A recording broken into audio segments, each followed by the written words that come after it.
So we continue with our Hilchot Teshuvah, and so we're on Halachah number 2. So we're like in the middle of the Halachah. So let me read from the beginning.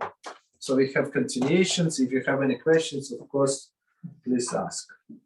And then we're going to start commenting only from note 35. That's where we left off.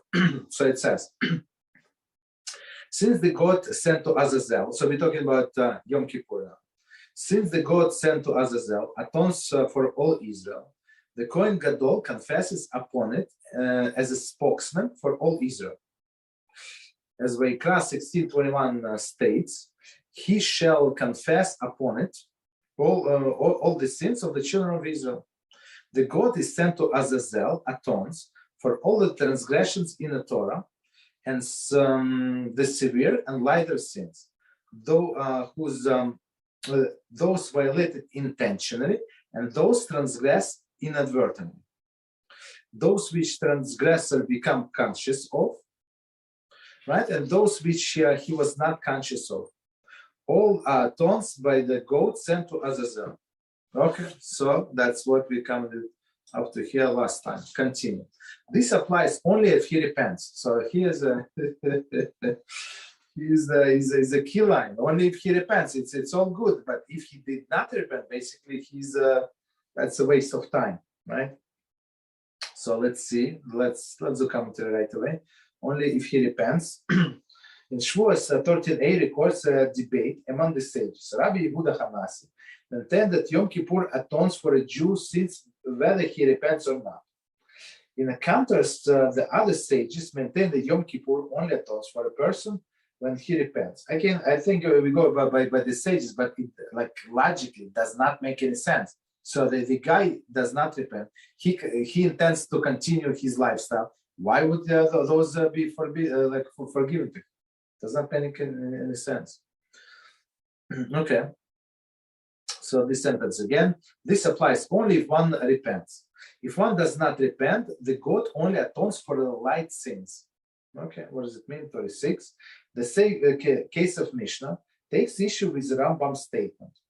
If the Rambam follows Rabbi Yehuda's opinion, the goat should atone even for the severe sins. So that basically, if he did not do Teshuvah, it should not atone like for any sins. Why he's saying only for light? That's a good question. And if he follows the opinion of the sages, atonement is not granted at all, right? Even for minor sins, unless the individual repents. Other authorities explain that Rambam's statement are based on Yerushalayim Talmud, Yoma 8:6, which says that Yom Kippur atones for the neglect of the positive commandments. So here we go. So that's explanation: neglect of positive commandments, even without repentance. Okay, so it's not so easy to swallow. Okay, however, the Yerushalayim Talmud only makes that statement in regard to the positive commands, while according to Rambam, atonement is granted for the transgression of lesser negative commandment as well. So okay, so Rambam says one more time what Rambam says. If he does not repent, the goat only atones for the light sins, right? But sins so Rambam means according to this commentary, the lighter negative commandments. But Yerushalayim Talmud says only that about light positive commandment. So positive commandment meaning that he did not do, right? That's the transgression that he did not perform.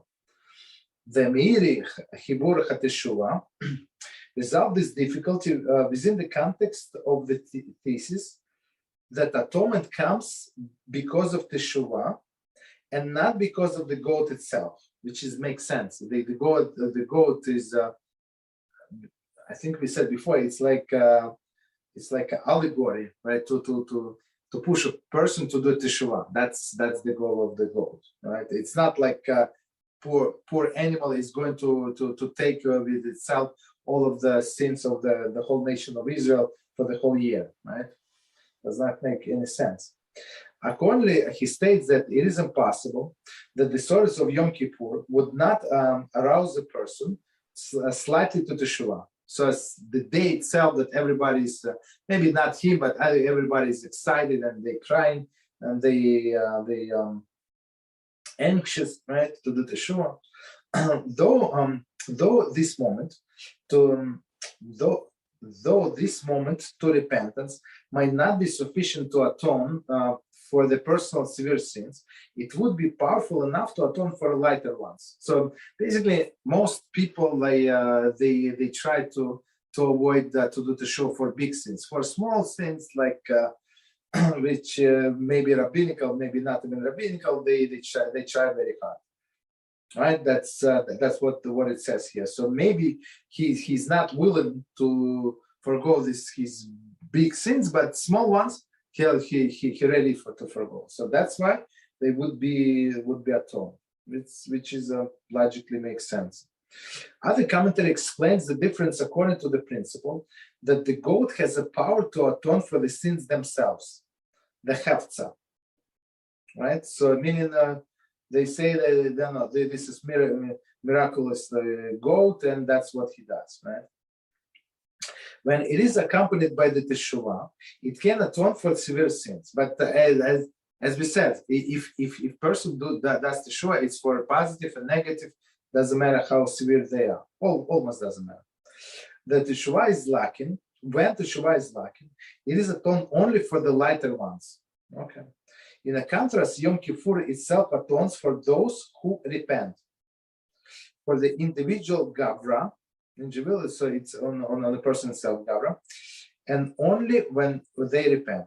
So basically, according to this opinion, only when they repent, they're going to get forgiveness, but that's what Rambam said. So how is it, what is it, this commentary explain? 1 second. So this commentary, the last one says that the goat itself helps, but only when accompanied by Teshuvah, even for severe sins. Okay, and lacking the Teshuvah helps only the lighter one. So he basically repeats what Rambam says. So it was 36. Continue. Next sentence. And the light sins. Which are the light sins and which are the severe ones, right? So how do you know? The severe sins are those for which one is liable for execution by the court or chorus. So meaning a death sentence by the court, right? Any questions, somebody? Yeah. So I have a question like this. So we say chorus is a severe sin, but the commentary that we just had says that, what is the Rambam saying before that? That it atones for the person, but not for the veil itself, right? Okay, so long story short, either way, I don't get punished. So this means even if I don't do Teshuvah and Yom Kippur comes and they send the goat to Azazel, so on and so forth, if for Korah sins I get Teshuvah, how does that work? I get atonement, so to speak. No. So the chorus is a severe sin. So if person does Teshuvah, he's being forgiven. I mean, not completely. We're going to. It's not so simple. We're going to discuss, but he's being forgiven at least for the time being. So his case is being put on hold. So he's not. This sin is not going to be judged against him. I agree with you, but I'm saying, for example, over here we just read what's a lighter sin. The lighter sin is it cleanses for the person himself, but it doesn't cleanse the Avera, right? Yes. So we'll go with this first. What does cleanses the person by itself mean? What does it mean it cleanses the person? He doesn't get punishment? What does it mean? Yes, yeah, okay. Okay, so over here we're saying that's the definition of a lighter sin, right? So over here, when we say the severe sins are chorus, right? Yes. With this commentary, isn't that saying, okay, it cleanses the person of course, but it doesn't clean the sin of course? No, it's actually sin and the person itself in this. Well, when he does the Teshuvah, it's actually both.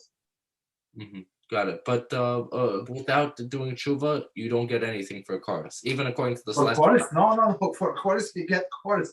The soul is cut from this world and another world to come. No. It's directly. Yes. There is no atonement for chorus. No. Mm-hmm. Got it. No. Okay, so let's see the commentary.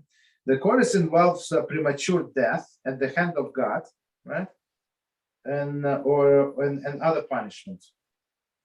See chapter 8, Halachah 1, we're going to get it for the more precise definition of the Torah. So basically, chorus many times that there were no witnesses, right? For example, if somebody Michal Shabbos in his house, he turn off the light, maybe like cook whatever, may make for himself tea. So there were no witnesses, but he gets chorus. So HaShem is going to execute him and cut from the world to come.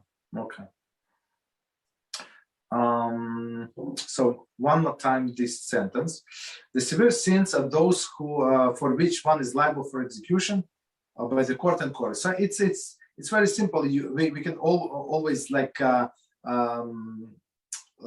derive ourselves what is severe sin by the punishment. The more severe punishment, the bigger sin. And I just want to say I don't see everybody on the screen. So if anybody have questions, just start talking. So all right, continue. Right. Yeah, go ahead. Yeah. So over here, in regards to a chorus sin, does everybody agree that a chorus sin is a Talmud Gehenna, and whoever doesn't say it is Apikaris? Everybody agrees on this? Yeah.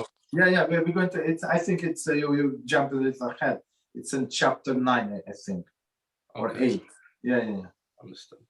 So if he saw the person who wrote this book is Chabadnik, so he said very clearly, don't think just because this guy is get chorus, right? His soul is being cut from the world to come. He's not going to get any punishment. It's nonsense. He's going to get for all of the affairs that he did during the lifetime. He's going to get the punishment, and after that, he's going to get the chorus. You understand? But he has to get all of the cleansing, and then left with nothing. Yes, continue. I have one question. Please go ahead. I think you say karet sin chorus. Yes. Because I wasn't sure. Yeah. It's the same word, different pronunciation. Yeah, go ahead. So also, I wanted to ask.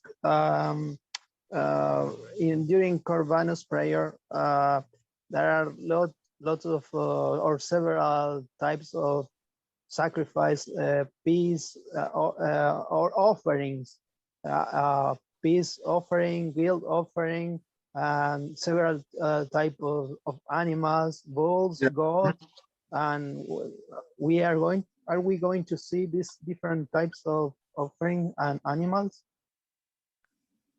I mean, here we're going to get to animal sacrifice, but in this chapter, you're right. But it's going to be we're going to touch them lightly. I mean, it's not our topic here, but yeah, some mention we're going to make. Yes. Okay.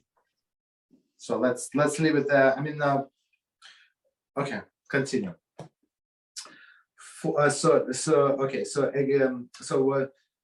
What is the example of severe sins? We said some execution by court. So of course we know that it is severe. Or chorus, false and unnecessary oath are also considered severe sins, even though they are not punishable by chorus. So meaning that's why many people would better pay whatever they ask instead of taking an oath in a court. So let's see, commentary number 38. Because by swearing falsely, a person profanes the sanctity of God's name. So in some sense, it's Hil HaShem. So he swears with Hashem's name that's how the situation was, which is not true. Thus, in Shavuos 39a, state that the world trembles greatly at the command against taking the false oath. So, right, it is only instance in which Torah states that God will not allow sins to go unpunished. That's how. So, for other things, does not say that the sin is not going to be. I mean, we know it will not, but it does not say explicitly. But here, only about this false oath, Hashem said clearly, you think you're going to take this oath and I'm going to let it go? Don't think.